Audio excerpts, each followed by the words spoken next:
Well, hi everybody, I'm Neil Smith and welcome to my Polar Lights 1/350th scale U.S.S. Enterprise Refit build. My version of this model will include most of the ParaGrafix photo etch parts, the extra Polar Lights decals for the strongbacks, and a great lighting kit from Big Easy Modeling Solutions. I'm also planning on incorporating my Monoprice Select Mini 3D printer to make some custom parts here and there. So yeah, let's get started.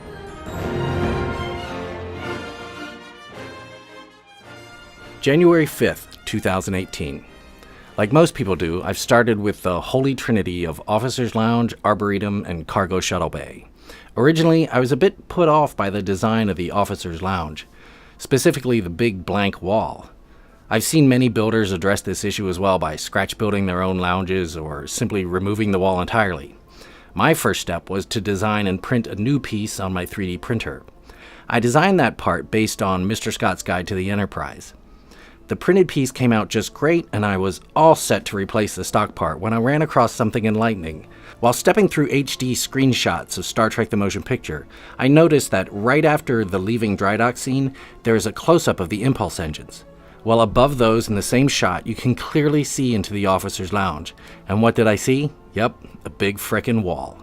So, turns out, the stock part is correct, at least in that way. Now, I noticed on that wall there was what appeared to be wavy lines covering most of it. I'm not sure exactly what this is. I think it's a map, but who really knows? But I enlarged the screenshot in Photoshop and then redrew the lines to make a decal for the model part.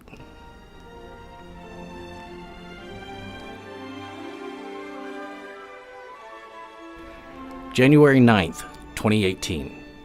I wanted to give the Arboretum a bit of high contrast because I plan on putting in some sort of blue filter and or diffusion. I'm not exactly sure how much blue I want to put in there, but I know I want the whole thing to have an overall bluish color to it. I'm not sure if I will do that by tinting the windows or the ceiling or some combination of the two. I will need to wait until I have the secondary hull lit in order to see exactly how much light gets in there. However, in my impatience to get things done, I already painted the ceiling. Twice, actually. The first time it came out crappy and I had to strip it down and repaint it. I am learning that 2 steps forward, 1 step back is par for the course with this kit. This also brought up something that I inherently didn't like about that part, which is all the pipes and the ductwork in the ceiling. I really didn't want to keep those things clear, but painting it kept out any light. My first attempt at a fix was to drill out some of the holes in the ceiling to allow for more light, but then I thought, my God, man, drilling holes in his head's not the answer. So I took some measurements and designed my own ceiling with large areas for lights incorporated into the design. I printed the part out on my 3D printer, painted it, and attached a bit of clear plastic cut out from the lid of a cupcake container from the dollar store right on top. I have an extra set of decals, so I was able to put the cloud decals on the sides. A little bit of sanding was needed to get it just to fit just right, but now I've got an Arboretum with a custom ceiling that allows in just the right amount of light. January 12, 2018. I borrowed a torch from my friend to anneal the brass photo etch parts. In hindsight, I wish that I had only annealed the parts that needed to be curved or shaped, but I did the whole sheet. And I found out that the annealed parts were very soft and easily bent out of shape. This was especially clear with the Shuttle Bay railings and those tiny little rings on the airlocks.